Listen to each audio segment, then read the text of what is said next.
Here's a problem from the fourth chapter of Neamen involving semiconductors. Why don't you pause the video, read through the problem carefully, and see if you can get started thinking about it. How might you approach each of these parts here?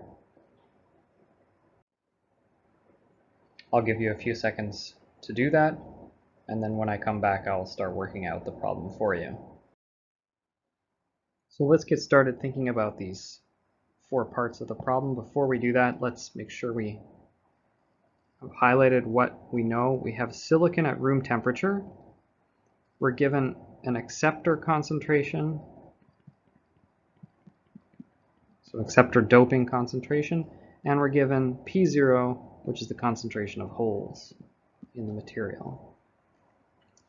Other things that are not given but you might need to use are things in the table. So remember that this table on the equation sheet is valid at 300 Kelvin, which is the temperature that is given in this problem.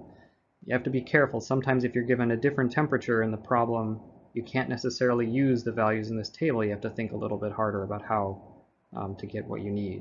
In this case, the temperature is 300 Kelvin, so I can just take the values from the table. The material is silicon, so I'll look at that first column there. Starting with part A, is the material N-type or P-type? That's a conceptual question, so let's think how we would approach it. Well, let's just remember, what does it mean for a material to be N-type? It means that the concentration of electrons is larger than they are in the naturally occurring material. I've done some doping, so I have more electrons than the intrinsic material. And P-type means that P0 is bigger than Ni. And we also know that there's the fundamental semiconductor equation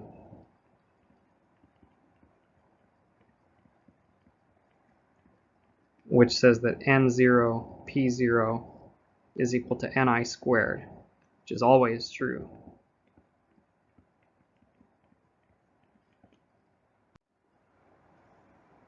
While we're reviewing material, let's remember one other thing that I can put up here with the N-type and P-type materials.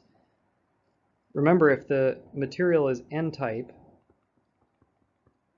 it means that N0 is larger than Ni, and if I multiply both sides by P0, I get N0 P0 is larger than Ni P0. That's fine. But N0 P0 is equal to Ni squared. So this side is Ni squared is larger than Ni times P0. And I can cancel out one of these guys. So I have that Ni is larger than P0. So let me put that up here as well. N-type, N0 is bigger than Ni, and Ni is bigger than P0. And the same logic applies if it's P-type. I would have P0 bigger than Ni bigger than N0. Okay, so now it's not too hard to answer the question. We know P0 is 2 times 10 to the 4, and from the table I can look up the intrinsic carrier concentration here, 1.5 times 10 to the 10, that's Ni for silicon at room temperature. So in this case, we clearly have P0 is less than Ni. 2 times 10 to the 4 is less than 1.5 times 10 to the 10. And that equality or inequality is up here. So the concentration of holes is less than the intrinsic concentration. So therefore, this is an N-type material. So that's the answer to part A, is that it's N-type because the concentration of holes is less than the intrinsic carrier concentration. Okay, on to part B. What are the majority and minority carrier concentrations? Well, what does that mean? Majority carrier is whichever one I have more of, either N0 or P0. So in this case, the majority carrier is N0 because it's an N-type material, and the minority carrier is P0. Of course, if it was a p-type material, those would be reversed, but majority carrier, whichever one I have more of, that's the concentration of the more dominant carrier, and the minority carrier is the concentration of the other one. So in this case, minority carrier is easy. P0 is given, right? 2 times 10 to the 4 centimeters to the minus 3. So what I need now is to figure out N0. But we already know that we can use the fundamental semiconductor equation N0 P0 is Ni squared. And I know P0, I know Ni, so I can get N0. So this is a very simple part of the problem. It's only one equation. Is I'm just going to solve this fundamental equation for N0. So I get very simply N0 is Ni squared over P0. And now we can plug in the numbers. So again, this comes from the table, intrinsic carrier concentration, that's Ni. So I have 1.5 times 10 to the 10 centimeters to the minus 3, whole thing squared, divided by 2 times 10 to the 4 centimeters to the minus 3. Punching it into the calculator, I get 1.125 times 10 to the 16. So that's our answer, 125 times 10 to the 16 centimeters to the minus 3. Let's now do a little bit of checking if we can. So one thing we can check is the units. What are the units of N0? Well, centimeters to the minus 3 squared. I'm taking a look at this formula here and making sure that it has the right units.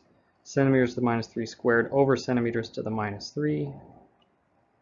That's centimeters to the minus 3, which matches the units I wrote there. So the units are good. That's the right units for N0. The other thing you can check is that notice we have this hierarchy. We have N0 is big, 10 to the 16, larger than Ni, which is 10 to the 10, which is larger than P0, which is what we should have in an N-type material. So it's always good to check that those fall in the right order to make sure that you have the right kind of hierarchy of carriers. So that's the answer to part B. We have our minority and majority concentrations. At this point, you might be getting a little confused, or maybe you got confused already in part A, because we came out with this conclusion that it was N-type because N0 was larger than Ni, which is larger than P0. But if you had just read the problem and not thought carefully, a lot of times students will see this acceptors concentration here. So we're given an acceptor concentration. We know that there's p-type doping that's been done, and they'll say that must be a p-type material. So how is it possible that I have all these acceptors, a huge number, 7 times 10 to the 15, but my material has somehow ended up N-type? How is that possible? Well, the answer is kind of given away a little bit by part C, because it says what is the concentration of donor atoms or donor impurities. You see, this is asking for ND. So in this case, we have a semiconductor which has both kinds of doping. Both N-type and P-type doping are present. I have both donors and acceptors, and somehow the fact that I have both of those has led it so that I ended up with something that's N-type, even though the acceptors are present. So this is what we call a compensated semiconductor.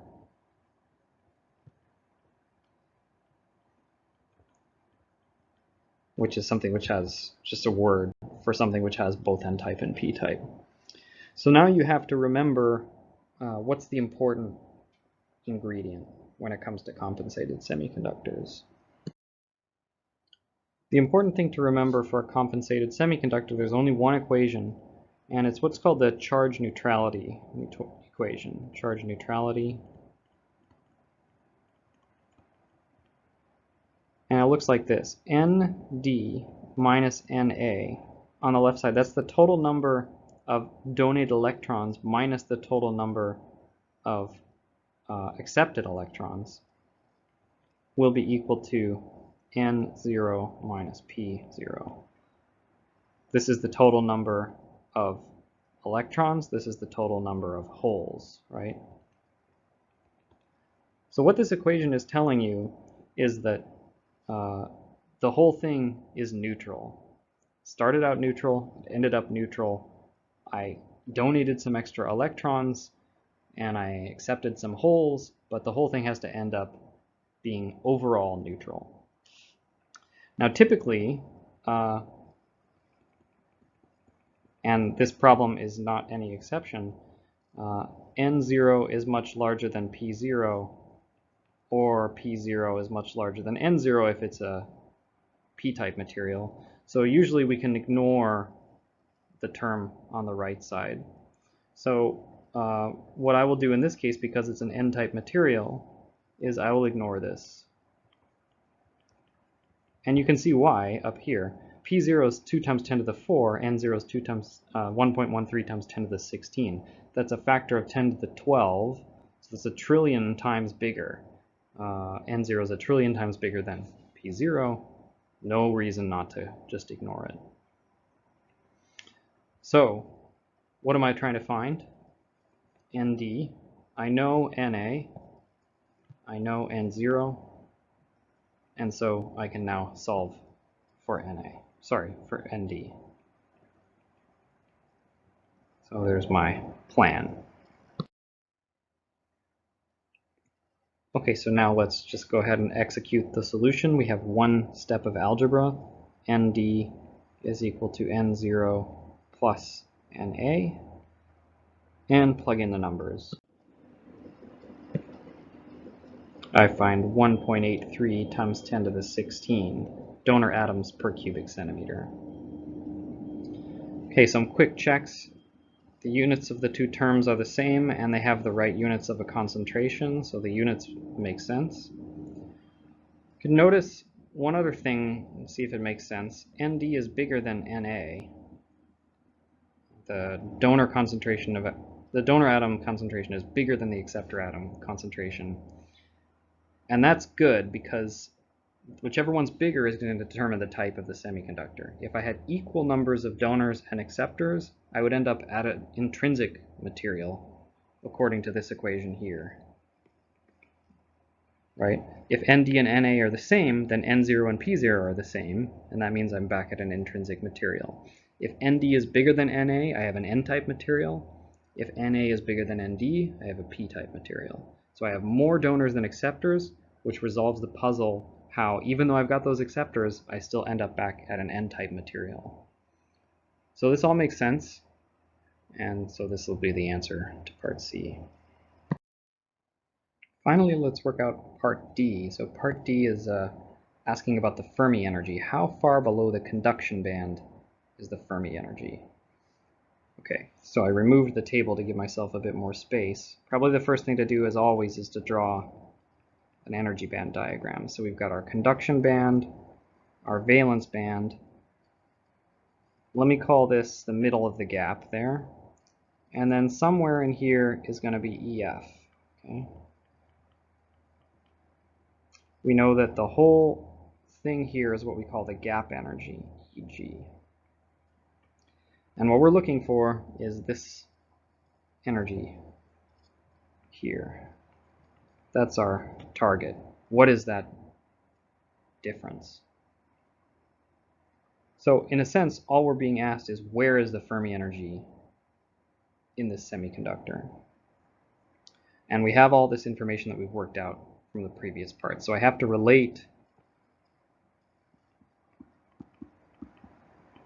the Fermi energy position to doping and carrier concentrations.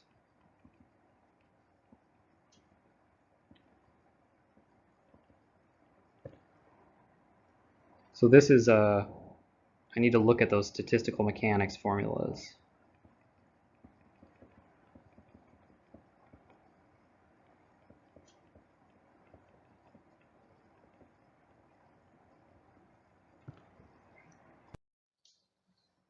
There are two formulas which fit the bill here in terms of relating EF to concentrations and doping. And they are there, right? One has N0, one has P0. So the question is, which one of these is better? In fact, I can use either one. I have N0 and P0 from earlier in the problem. NC and NV are constants which I can look up in the table. I have the temperature and I have KB, right? Now, you might be wondering, what about EC and EV? I don't know those, right? So am I in trouble? Well, not really. If you think about it, what I'm looking for this distance between EC and EV. So what is that? That is exactly EC minus EF. Sorry, I'm looking for the difference between EC and EF. So the difference between those two, with the red arrows which I drew here, that is exactly EC minus EF, which exactly shows up here, right? So I can solve for that. That is my target variable, EC minus EF.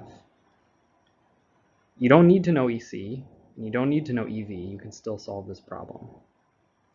If it bothers you, if you would really prefer to not solve for a combination, but solve for a single variable, you can do that.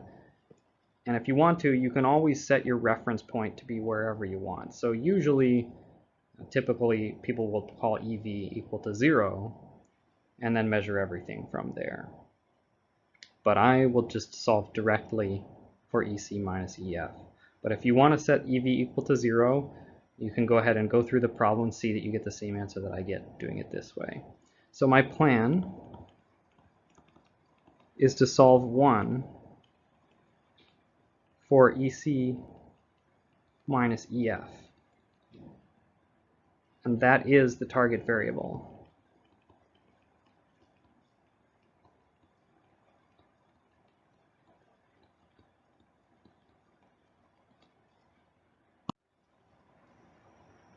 So let's do it. We have to do some algebra.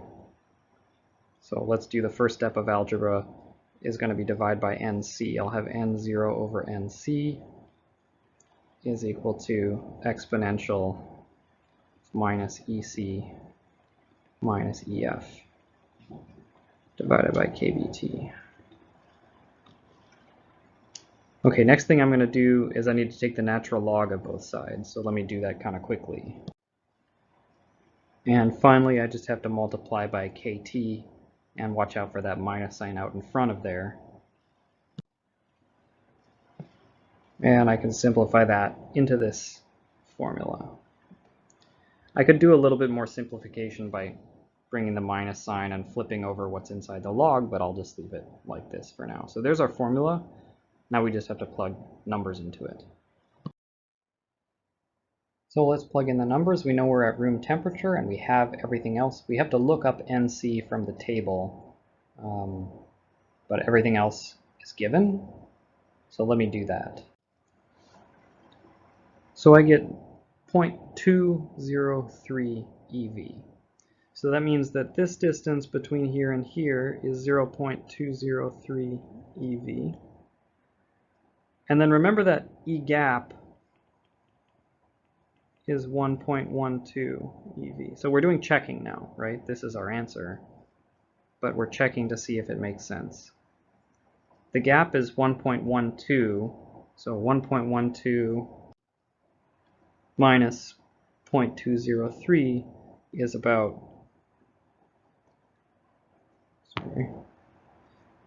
is about 0.917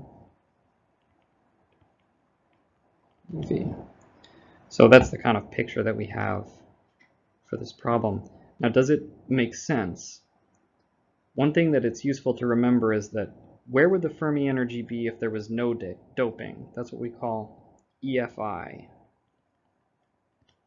And that's approximately halfway between, not exactly, but pretty close to halfway between EC and EV in the middle of the gap. N-type doping brings the Fermi level up. P-type doping brings the Fermi level down. So if I have an N-type material, which we all agreed from the previous parts we have, that means my Fermi energy needs to be above the intrinsic level. And it is here, right? My Fermi energy is more than halfway up the gap, right? It's closer to the conduction band, only 0.203 eV away from the conduction band, than it is to the valence band. It's 0.917 eV away from the valence band. So this makes sense.